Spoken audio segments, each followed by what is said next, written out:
it's crazy. Well, there's that famous video they got shared a few years ago, like during COVID, when it was like every channel was reporting the same exact. It was just the same script. It was almost just Sinclair Broadcasting. Yeah. So that's actually that's ironically a lot of right wingers spread that one. Is that true or not? No, it is. But that's right wing.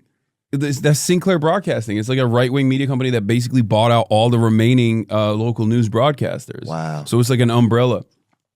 Right wing media is all over the place, actually, and a lot of people don't realize it. Like whenever Fox News talks about like mainstream media lies, I'm like, bro, you are the most popular news network in the country. What do you mean mainstream media?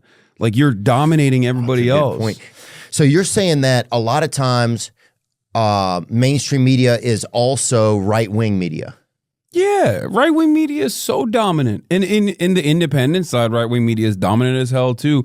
But like on the mainstream side, right-wing media is incredibly dominant. They dominate the local news with Sinclair Broadcasting, and also all the way up to Fox News, which is the most famous, which is the most like successful network news broadcaster in the country. Is Fox News the most watched news network?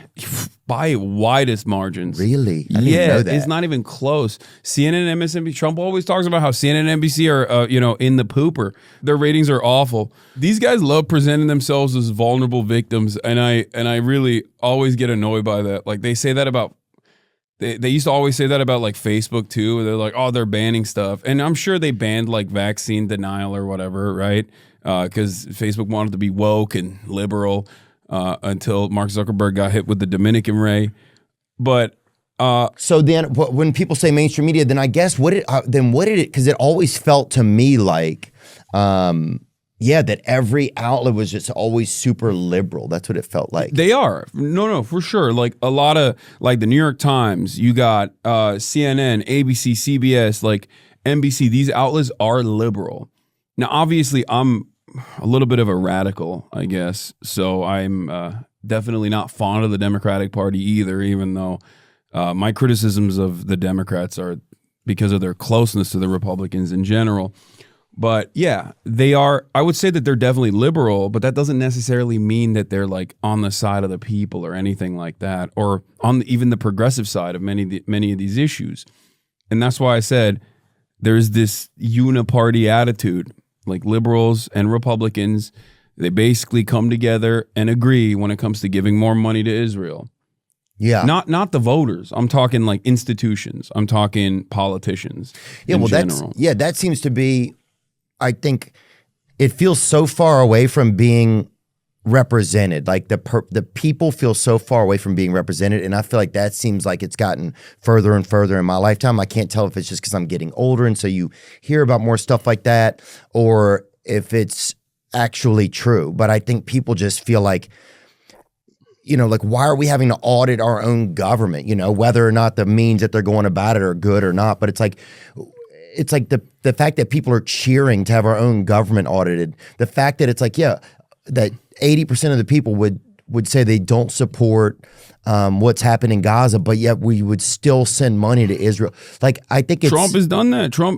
The other day, Trump was like, yo, we can't give any more money to Ukraine, right? You're done. He's like, Zell Disney, you're out. And then he turns around and he's like, also, we're sending $3 billion of weapons and bulldozers to Israel pronto. Did they really? Yeah. Bring that up. 3.4 billion, I believe, on the same day. Yep, Rubio bypasses Congress to send Israel $4 billion in arms. They were like, oh, we have to expeditiously send this out to Israel. Arms for what?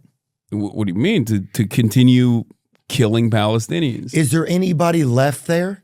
Yeah. There's still a million plus Palestinians in the Gaza Strip. They're basically just like living in the rubble, trying to rebuild. I mean, these are some of the most resilient people on the planet. Like they've been through hell a million times over, Yeah, you still see a lot of great, like there was a beautiful video, I'm not sure if it was AI or not, of them trying to celebrate Ramadan the other night in the rubble. The long table? Yeah. Yeah, I think that was real. Though I don't think that was AI. Because I saw people taking photos of that. Yeah, I mean, also the other side of this is like the Gaza Strip is like overwhelmingly children. Like we're talking, I know, like the average age is 14. People are like 50+% are minors. Well, I think that's before October 7th. But like a year ago, people would be afraid to have, I think, this conversation to people be afraid. Oh, for sure, including us. Like I'd be afraid. I'd be afraid that. No, I mean, look, I've been openly pro-Palestinian emancipation for the past decade, and I've seen a major attitude shift. You're like the Turkish Macklemore, dude. Wait, what do you mean? Because he's been. When I was in third grade, I thought I was gay. No, did he do that? That's what was his song. Oh well, dude, you got to be pretty. You have to have an open attitude to even think that way in third grade. But no, he's just been. King. He's been unabashedly afraid to share about Palestine. You know. Yeah. No, he's had his heart changed. I think his heart's in the right place. Like I think he's doing great. He was from the beginning about it. I mean, he was early on it. Yeah, yeah. Not like 10 years. He hasn't been, but since it became like more of a hot button issue in the past 3 or 4 years for sure. Yeah, I mean, look, I'll never discard allies. That's an amazing thing to look at the situation with clarity, with moral clarity, and just be like, listen, I didn't know enough about this, and now I've recognized the cruelty of what we are doing. Like, because that's the other thing, like, America, whether we agree to it or not, or whether we recognize it or not, is like participating in this in a pretty meaningful way. They're offering political cover at the UN.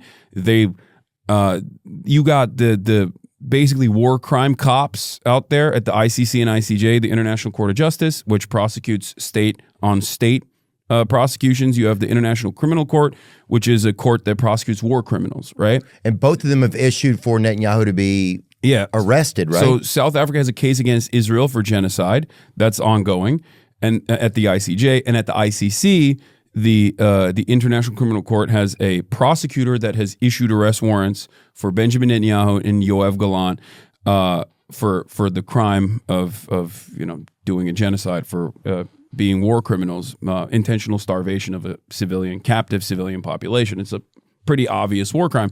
So. Well, I just think it's, honestly, bro, some of it I think is kind of pussy. Like, and I hate to say that because some people don't have pussies or don't believe in them or whatever, but it's like, I think if your military is so great, send in snipers and get the bad guys. That's how I feel. Do some covert op shit, but just to be like. Their military's ass, though. That's the problem. They just have overwhelming firepower and air superiority. That's it. But that's the part to me. It's like, send in some, if those are the bad guys, send in and get do some. It just felt like this. I don't know. It just started to feel gross. And then the great thing was, it feels like you couldn't hide it from a nation. You could not hide from the world that what they were doing was wrong. But going back to what you're saying, how much are we complicit in so many of these? I mean. Types of things that happen in different countries, and do we need to be? No, I think we are complicit. I mean, that's how I feel about it, at least.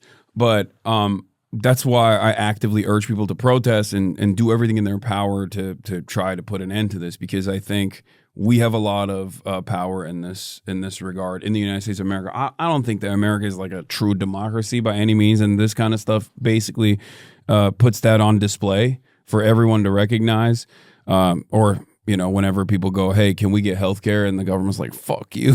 Then you're like, what? Like, this would be nice to have, socialized medicine. But you still got to keep trying.